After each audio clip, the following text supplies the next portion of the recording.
Hey, IDS 301. Better to get this going than to keep sitting here and looking at my notes and trying to make sure that I got everything covered here. Welcome to Module 3. I wanted to start getting these videos out about a day earlier so that people can better prepare for the schedule and the week and act accordingly. Um, I It's Sunday morning, a nice rainy morning in Phoenix, and it's 47 degrees, but I want to be out here having some coffee and with my new trees that I bought. I've got them all over the place here. I have to do some serious repotting this week. In fact, I'm just going to show off here. This is a nice little setup here. So my balcony shrunk, but there's much more atmosphere and ambiance. I'm sure that's just what you wanted to hear. All right, so let's get right into it. 3.1, this is, Module 3, Video 1. Okay, so I'm seeing some people working ahead. I understand that, again, because schedules are different. We all have these wild schedules, even during a pandemic, maybe especially because it's a pandemic. But working ahead can be risky, so to speak, but I understand what you're up against because I don't want you to send me the work and pre-score it or pre-review it because I can't offer that service to everyone. So I get it. Stay in communication with me if you're really having some scheduling issues. Maybe we can work something out, and maybe not, but we'll see. But I like to know that you know that something is due in that. But working ahead, here's the crux of it, I guess. Unless under rare circumstances, it's not like it's never happened before, but usually only on more major papers. I don't allow do-overs. Okay, you submit the work to the best you can, and then that's it. Once I critique it, or you see other people's work, discussion, or this and that, you just can't go back in and switch it and expect to get a new grade.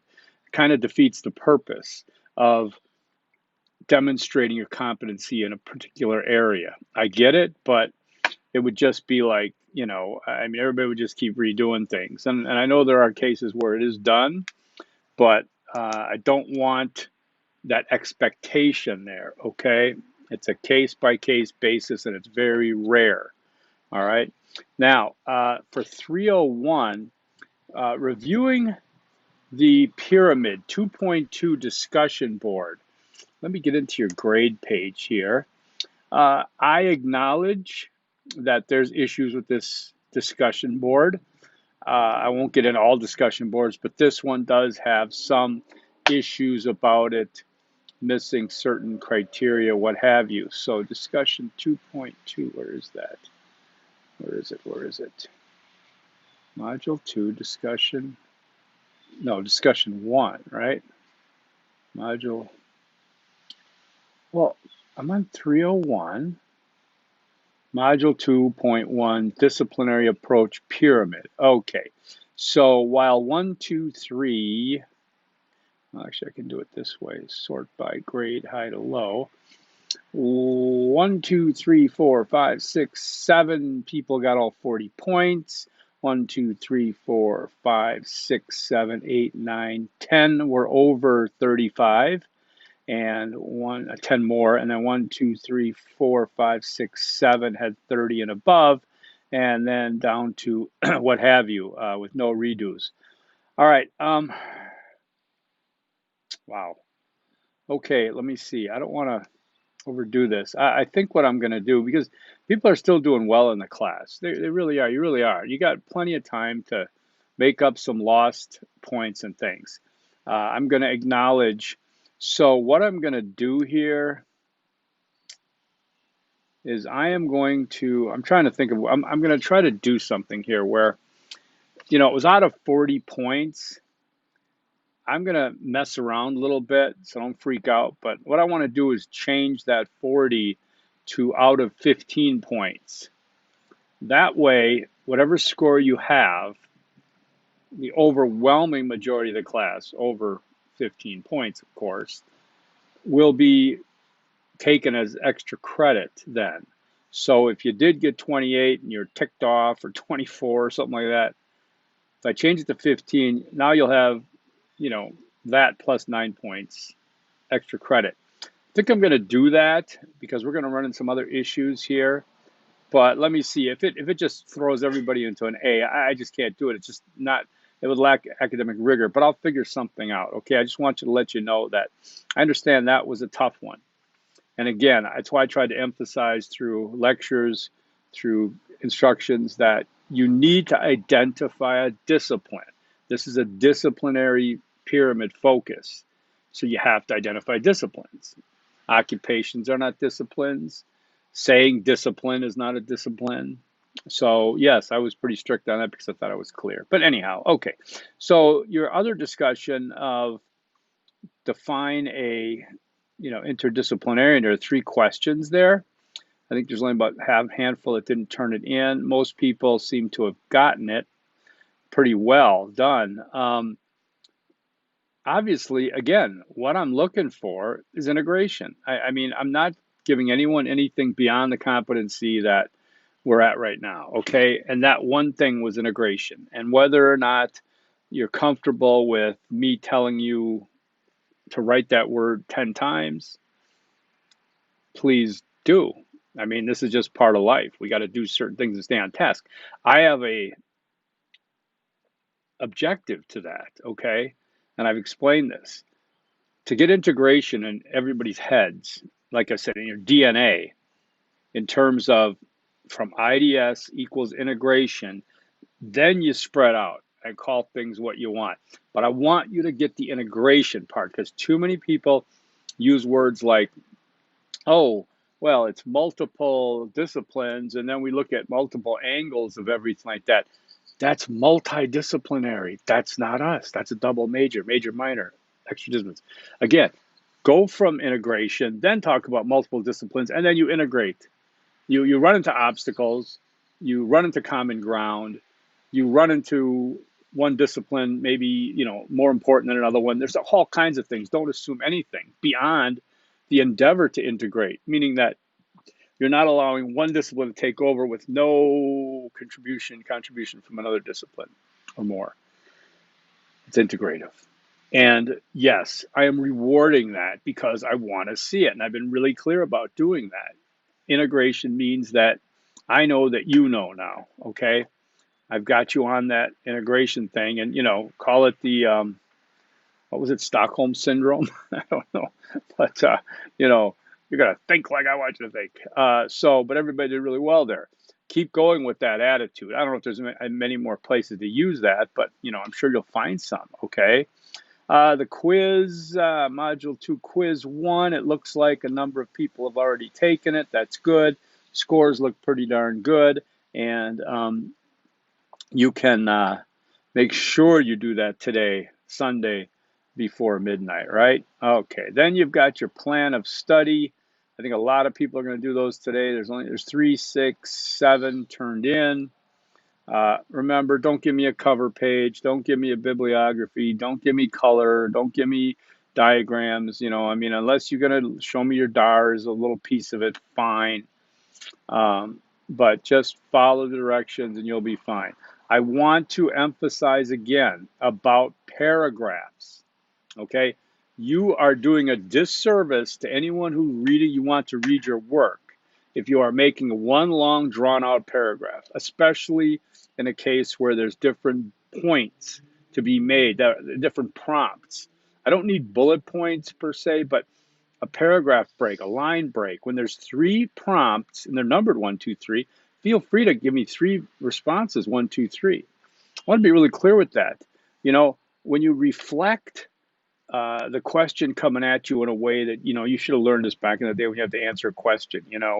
How did Jim Smith get to the moon when he only worked for NASA for a year? And then you would say, well, Jim Smith got to the moon after only worked for a year because, see that you flip that around. And this is a case in life, actually, to kind of, reflect, whether it's conversation, debate, something like that, you mirror. And you communication people know this better than I do. So when you get questions, when you get prompts, it's good to just kind of flip it back, and then put yours in there, you know? Okay, so I wanted to make sure you knew that.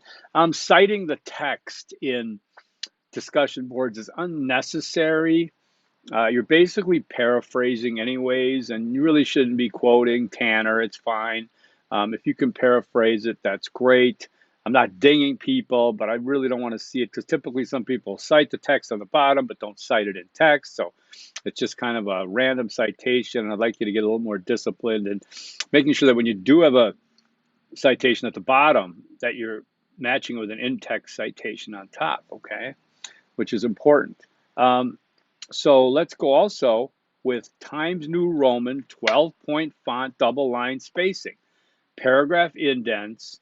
Okay, so this is what I want to make sure your plan of study needs to be in Times New Roman, 12-point font, Word doc, double line spacing, and paragraph indents. These are the most important things I want you to get to know. I will ding accordingly because, again, this is a 300 level university course. I expect university level writing and format. And these are basic rules in, college and in my class. Times New Roman, 12-point font, double line spacing, paragraph indents. Please do that, okay? All right. I noticed that some people aren't getting some of my Easter eggs as I'm mumbling. It's only happened to a couple people. Overwhelmingly, most people always get it. So I get that. Sometimes I'm intentionally being a little bit off, a little bit, because I want you to make sure you're listening to hear it. All right. So if you could do that, that's great. I'll try to do better though. All right. Scoring plans. What in the world was I talking about there? I don't know. I think I was talking about the discussion. Okay. IDS Easter egg number 1. Okay. Let's do this. IDS is the field. Integration is the process. These are generic statements. They fit in a generic broad point, but there's always exceptions. But IDS is the field. Integration is the process. Again, it's about contextualizing this for you so that you understand how these things all fit together in the pieces, right? All right, so we talked about the discussion boards, talked about no do-overs. Be careful with the minimum. If I have a minimum word count and you do the minimum, you probably won't get the full points. If I have a minimum word count and you do not hit the minimum word count, you will get probably half the points. I like to see you writing. It's good stuff. Okay, so yeah, I mean, some of the words, again, in terms of interdisciplinary, I see things like, combining and symbiosis and married together and thinking outside the box and all this. This is why I'm trying to keep everybody on that track of integration. It says it all right there. Then you can go off and talk about other stuff. But integration has a specific element to it that people understand. Integration is something that without borders, okay? And this is why it's different than married together, thinking outside the box, combining elements, blending, all this, okay? All right, let's see.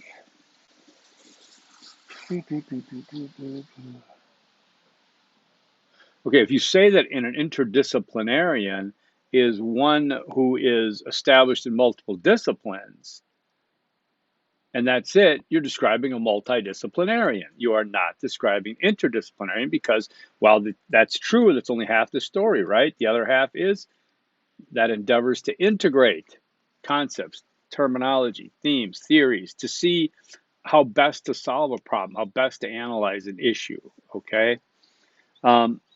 So let's go with Easter egg number 2. Okay, you cannot overuse integration in this class. You cannot overuse integration in this class. All right, dead serious. Okay, now there's a couple of you class clowns, you jokers are going to submit a whole paper that says nothing but integration, and you'll probably get 100 points. No, just kidding. Don't do that. Okay, so the readings this week are chapters 3, 4, and 5. from Tanner's Introduction to Integrative Studies, as well as the article by Petrie, Do You See What I See? Do You See What I See is a classic article that really shows you how we see things can be so different, okay? You'll see some optical illusions. It's a good read. It's a classic read, and I think you should like it. It's deep, comprehensive. Chapters 3, 4, and 5 uh, are not overwhelming, and I will prove it to you.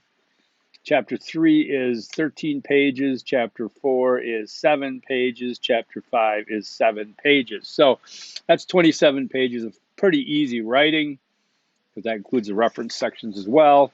And then you've got Petrie, and you're good to go there. Now, discussion 3.1, note that it has two parts, okay? An original post, and then respond to two classmates. The videos I want you to watch is Learning from the Gecko, and then the Mighty Mug. And I'm telling you, you're going to love these videos. You are. You're just going to love them, okay? This is due on 127, January 27th. And, you know, it's worth 20 points for the post, 10 points per response. Take a look at that. There are word counts involved. I dropped the word counts for the responses, just so you know. But it's an excellent video to watch. It really give you an idea what interdisciplinary thinking looks like at the front lines of research and development, okay? And I'm sure it'll inspire you, especially, and Mighty Mug too. Mighty Mug's like a minute and a half, 2 minutes. It's like, wow, blow my mind. Where did this thing go? I don't know, but check it out. And you'll be letting us know what you think, okay? Discussion 3.2, peer responses are not required. Does have a minimum word count of 350, and it's worth 40 points, and it's due on the 29th, and there are prompts 1 through 7. And I'd like you to actually do 1 through 7. Remember, Times New Roman, 12-point font, double line spacing, 1 through 7. There are 7 response prompts, and I think you'll just knock it out of the park. Put your name on all your papers. Put your name on all your papers. Put your name on all the papers, either in a header or something up there, okay? And Times New Roman, 12-point font, double line spacing. Who's tired of hearing that already? Me, but I want you to remember. Okay, so then you got a quiz on chapters 3, 4, and 5 on Petrie. There's 15 multiple choice, 15 true and false. You're going to ace it if you do the work, right? You're going to. That's due next Sunday. So what I might do here, I might push things back again. I apologize, but then again, I don't, because I look at things and I want it chronological.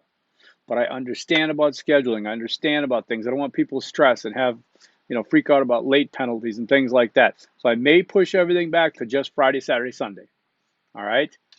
Because I want you to have the chance to do the readings. Do the readings, okay? Can't guarantee that. I might go Thursday, Saturday, and Sunday. But this is the way it looks right now. There's really no reason for me not to. Next Sunday's the 31st. We could have the quiz and the discussion 3.2 on the 31st. We could have, actually, the quiz on 31st, discussion on the 30th, and then discussion on the 29th.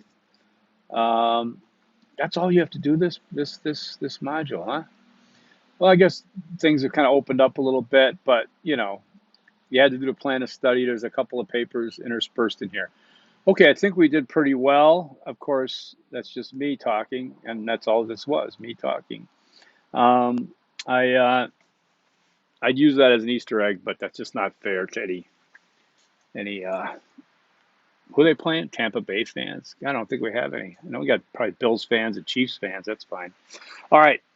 So, and then also Liverpool, Manchester United is on at 10 o'clock, and I'm Liverpool. My son is United, and so we're going to battle.